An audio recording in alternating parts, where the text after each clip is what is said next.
Você lembra do seu avô? Você lembra do seu bisavô? Você lembra do seu tataravô? Algumas pessoas respondem, eu lembro do avô, do bisavô. Quando chega no tataravô, elas já não lembram, não sabem quem são. Quem são os nossos antepassados.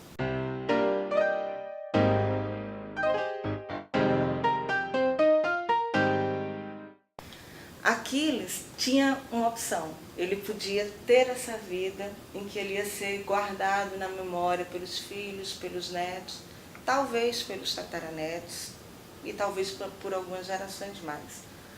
Mas o que a gente percebe é que normalmente numa vida assim, a gente é guardado no máximo até os tataranetos, na memória dos tataranetos. Ele tinha a opção de ter tido essa vida, né? Mas ele escolheu outra. Ele foi para a guerra sabendo que ia morrer na guerra.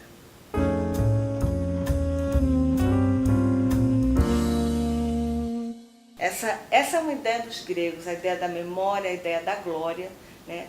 É que tudo pudesse ser guardado para as pessoas vindouras pelos cantos dos poetas. Na Odisseia é dito que os deuses tecem a ruína para que aos homens não falte matéria de canto. Em primeiro lugar, a questão da glória tem a ver com memória, né? Mas tem também a ver com a finitude da existência. Os gregos se deparavam com um outro tipo de existência na qual eles acreditavam, que era a existência dos deuses. E os deuses eram imortais. Se alimentavam de néctar, ambrosia, de perfumes das oferendas, mas eles não pereciam.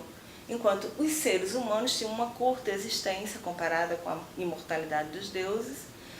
Eram os comedores dos grãos de Deméter, da agricultura, tomavam vinho, comiam carne, pão. Tinham uma vida limitada no tempo e limitada também em poderes, né? Os deuses de amplos poderes e nós, seres humanos, ali precários diante dos arbítrios daqueles deuses, das escolhas que os deuses faziam para os humanos. Porque na Ilíada e na Odisseia, os humanos, eles são quase que brinquedos dos deuses, né? Os deuses são espectadores, agem também, mas na verdade era como se eles, é quase como ter que se libertar do tédio da imortalidade, assistir aquilo tudo, causar todas as intrigas. É como se eles causassem tudo para que a vida deles também tivesse, né? Eles precisavam de nós humanos, com oferendas ou com ofensas das quais eles se vingavam, né? Enfim, era toda uma relação homem-deuses, mulheres-deuses, e a figura de Aquiles revela isso. A busca pela glória não é outra coisa senão a busca pela imortalidade. O que é dado aos homens é apenas a glória, a imortalidade, não uma imortalidade numa outra vida. Por quê? Porque para os gregos a outra vida, a vida depois da morte, ela não tem um esplendor, né? Existe uma concepção da Ilha dos Bem-aventurados e tal, mas nesse momento aqui na Ilíada, o que aparece, e na Odisseia, quando Odisseu, depois da guerra, encontra Aquiles morto no Hades, é que as pessoas são sombras. Quando elas morrem, elas desaparecem, a consciência delas desaparece. E nada da nossa alma é preservado. Ainda que sejamos almas lá no Hades, nós somos almas sombrias, almas que não lembram da sua própria vida.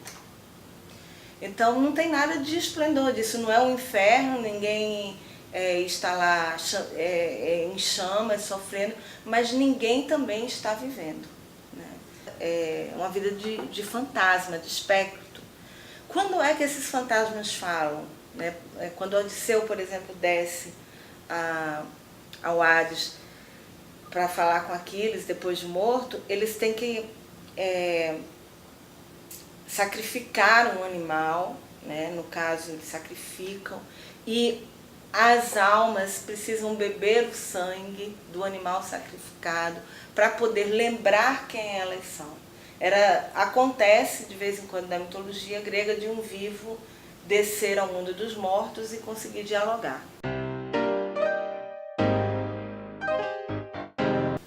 E quando Odisseu desce, ele relata isso na Odisseia, há momentos em que as narrações de Odisseu, quando ele narra o encontro com Aquiles, isso que era o grande sentido da vida de Aquiles vivo, né, que era eu quero ser o grande herói, eu quero ser lembrado por muitas gerações, eu quero ser guardado na memória dos homens, a busca pela glória já não é o sentido do Aquiles morto. O Aquiles morto fala, porque o Odisseu se refere a ele, diz: você reina aqui no mundo dos mortos. Ele diz: você não pode dizer que eu aqui estou reinando. Eu 1000 vezes preferia hoje ser o servo de um homem do campo de poucos recursos a viver aqui como eu vivo hoje. Aquilo que ele ambicionou a vida toda, depois de morto, não era mais o que ele queria. Ele gostaria de ter voltado para a existência, para uma existência sem fama, né, e modesta, né?